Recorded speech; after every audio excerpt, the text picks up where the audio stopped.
Hey, this is Judith, and today I wanted to go through how I was able to purchase my very first property at the age of 27 years old.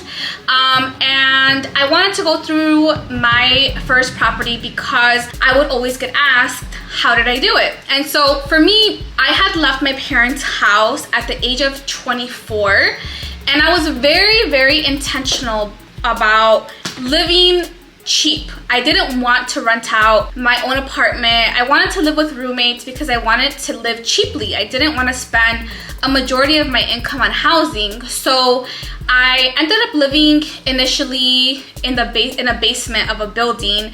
I think I was paying $600, and then I ended up moving into another apartment with another roommate, and I was paying $400 a month. It was super cheap. I was at that time saving 40 to 50% of my income. And so I got to this place in time when I started thinking about my next steps, my next move. What was I gonna do? And I had saved this money up, and I didn't know what to do with it. So I started researching online, and I found this random YouTube video of this guy investing in real estate. He had rentals, and it gave me the idea of buying a property. Now, I didn't know what I wanted to buy, so I remember I bought this, I think it was a NOLO book, How to Buy Your First Property, and I read all of it. It talked about financing, saving for a down payment, finding a lender, finding a realtor. At that time, I was working for a company that would incentivize me or give me money for living close to where I worked. So when I first started my search, I was looking where I worked. But then slowly but surely, I started to expand my search. And my recommendation to my clients who come to me that are looking for a house, that don't know where to start, I always recommend at least having 3 to 5 neighborhoods in mind. And then you can start narrowing down the search as you go on showings, and you see how the buildings look, how you like the neighborhood. Is it close to your job? Is it close to family? So when you start looking at all those things, you can start narrowing down your search.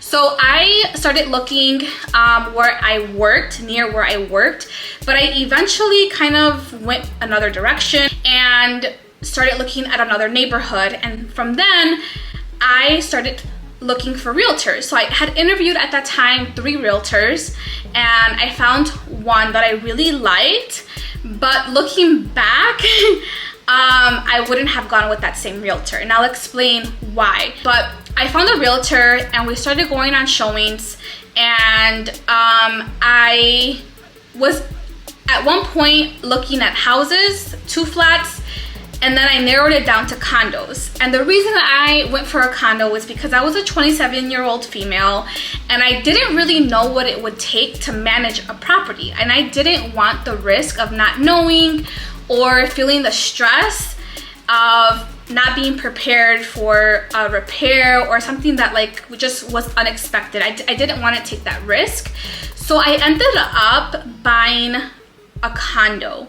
And I, at that time, had enough saved for 20% down. So I had 20% down payment, and that's another thing that I, looking back, wouldn't do again. So I bought a condo and I put 20% down. The lender that I had found was through a referral of a friend, and I think he was the only person that I went to.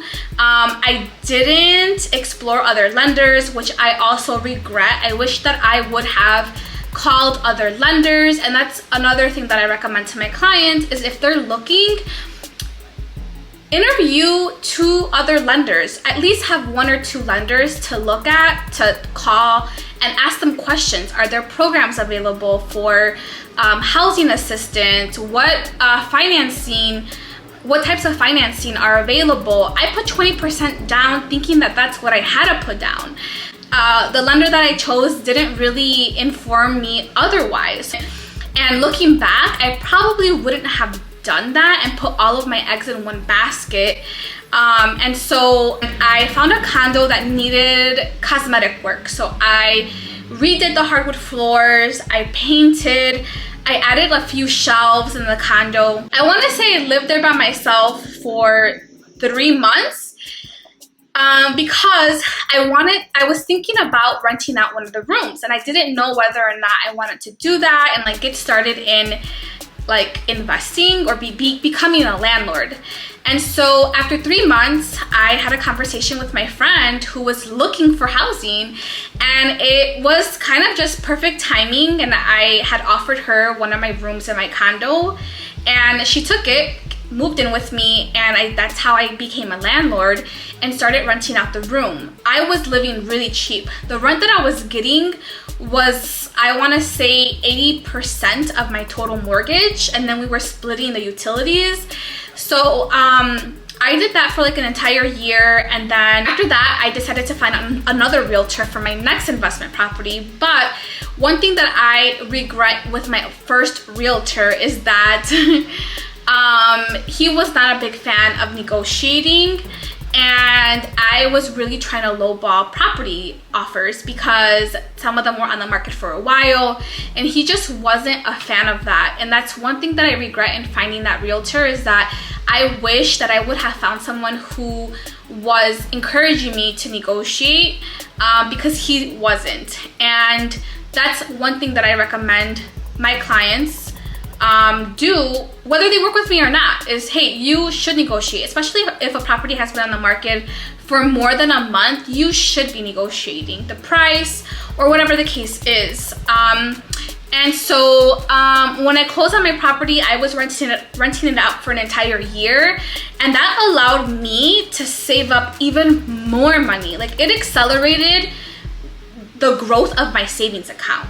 And that's how I was able to then move into the next property and get another down payment for my next place, which was also a condo. So I bought a condo, and then I was able to save because I was renting one of the rooms out, and that's how I was able to fund my next purchase. And that's kind of been my journey throughout, is I bought one, saved, bought another one, rehabbed, saved more money, and then bought another one. And I just repeated this cycle over and over again until this day. That's what I've done. So if you're looking into getting into real estate investing and you're not sure of what your options are, feel free to reach out so you can learn what your options are and have someone there that can guide you, because that is the most important part in all of this, is having someone to give you the resources and knowledge that you need, especially as a first-time investor. And you can start small. My first investment property was a condo, and it was successful. I had no issues. It was very low risk for me starting out, but then that's kind of how I also built my portfolio. I started with condos, and then I worked my way up into buildings. And the intention is there, but my recommendation is always to start small and slow. Doing a full gut rehab on your first property is not something that I would recommend unless you have someone mentoring you, because it is such a learning curve, and there is so much to know before you can take on a project like that. So if you did like this information here, please feel free to like, subscribe, leave a comment, and I make myself available if you ever want to schedule a consultation, a discovery call to figure out what your next steps are in your real estate investing journey. I hope this was helpful to you guys, and I'll catch you guys later.